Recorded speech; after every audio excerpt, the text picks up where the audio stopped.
Isa muna, ito yung pang-umpisa ko. Hey there, Explorers! Welcome to Sodon Cave! Let's go! Patingin ko.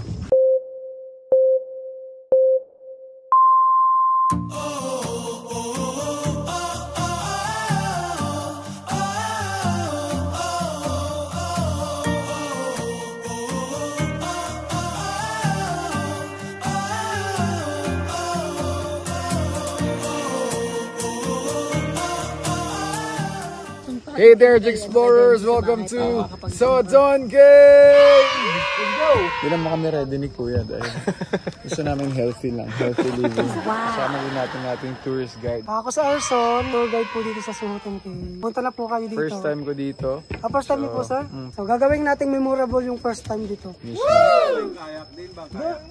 Doon pa po, sir. Dito pa kayak? Dito pa, tatravel pa. Sasakay din yung kayak, ayun yung mga kayak. Tapos 15 minutes patikad to. Doon yung sa crocodile, ano, diba? 15 minutes. Crocodile sila sasabi. Okay ka, practice mo ito po. Dito tayo. Hello po!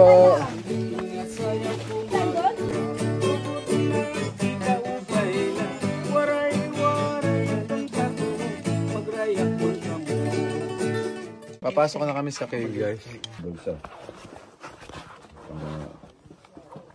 Sa loob ng cave, bawal po magdala ng mabibigat na gamit kasi maraming mga passages. So pag gagala tayo ng mga heavy bags, so baka mahirapan tayo sa pagpasok. Kasi composed by 3 chambers siya, sir, eh. May main, left, and right. So yung main, yun yung pinakamaluwang. Tapos yung left, yun yung pinakamaliit lang siya. Then yung right, yun yung last chamber. Then yung pinakamahabang chamber sa tuhutan. So huwag tayo masyadong magdala. Safe naman yung mga gamit dito, di ba? Safe naman po. 100%. 100%. Pupunta na kami sa loob ng cave. Ay ate. Ang blue, mga carpenter. At your service. Si OA. Talagang mag-feel mo ang nature here. Success guys! Ingat tayo ha. May ano ka? May Ingat tayo. Kinakabahan ako tayo. Ingat tayo. Ang kabakot eh. May 2023. And now we're here sa Panhulugan Cave! Let's go! Okay.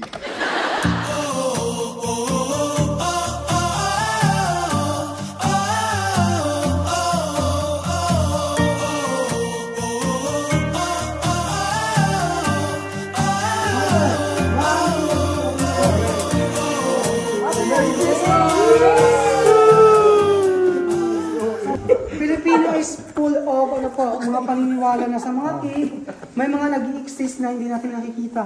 So, para malaman na yung presence natin, yung doorbell na hinahampas na maririnig lang doon sa pinaka-dulo. Yun yung namin ginagawa dito. Okay, teka lang po.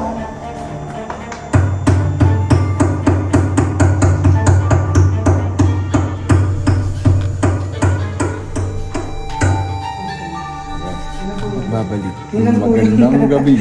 Okay.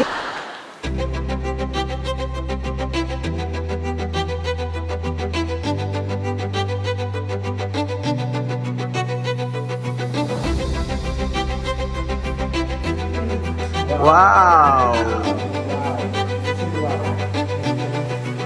Uy! Gulat ako. So, the more na malakas ang tulo ng tubig, the more na mayroong possibilities na mag-connect silang dalawa. Alam niyo ba kung gaano katagal yung pagtubo? Umabot po siya ng 100 years per 1 cubic inch. Wow. 1, 2, 3, 4. Baka naman pagbalik natin, baka magkadoktong na. Gusto mo pa maabutan yan, ma'am? Pwede! Imagine niyo guys, 400 years na yan. Pag nasa ceiling, then... Papasok na tayo ngayon.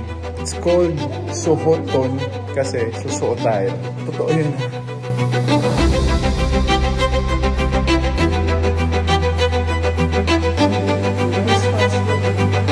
Ang tawag sa mga nag-crystallize na yan is gypsum crystals.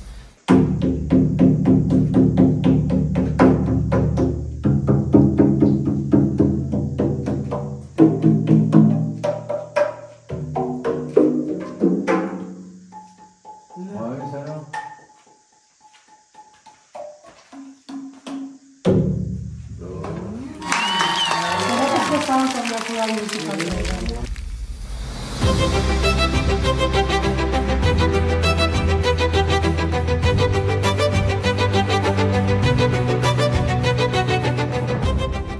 So guys, this is what we call a musical stage daw. Dahil meron siyang hagdan doon, tapos meron din siyang backstage. Ang ito yung part na yun. Tapos ito din yung pinaka-main stage, kaya flat siya. So bahalang araw makakapag-perform din ako dito. Congratulations! Kasama ng mga paniki. Let's go!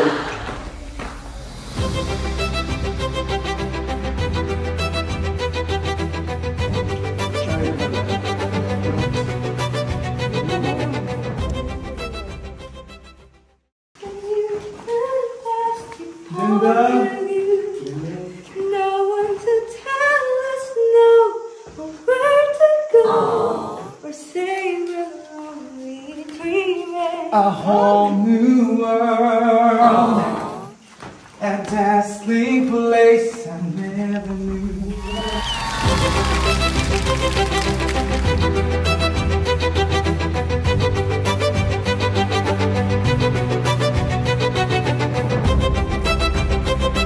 Parang nga siyang angel.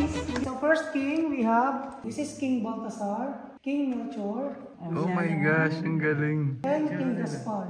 Nakasakay sa camel. 1, 2, and 3. Amazing! So ngayon, you want to experience the dark No. again?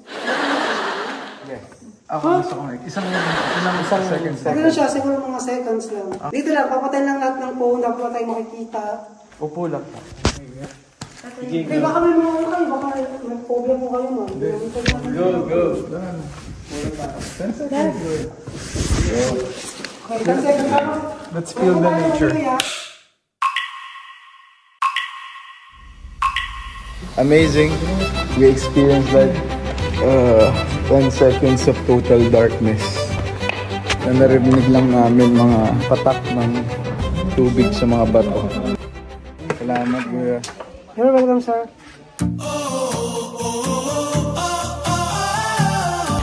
Ayun naman ay magkakaya kami.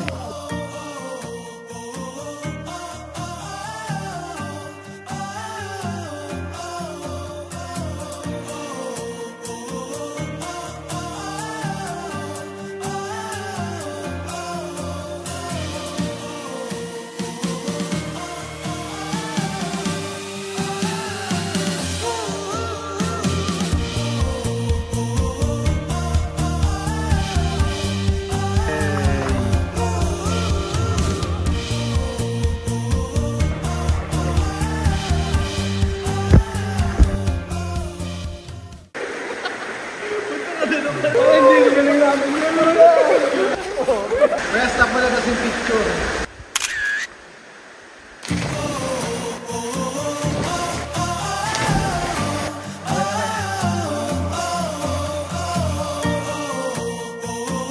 Okay, nakabalik na kami. Masarap yung experience kasi ito yung pinakamahaba at pinakamatagal kong kayaking. Magkano pangalan mo kuya? Arlen siya. Si Kuya Arnel ang kasama naming guide. Hinayaan niya akong mag-kayak mag-isa. So, thank you so much. Tropa, anong pangalan mo? Hello. Tropa ko yan.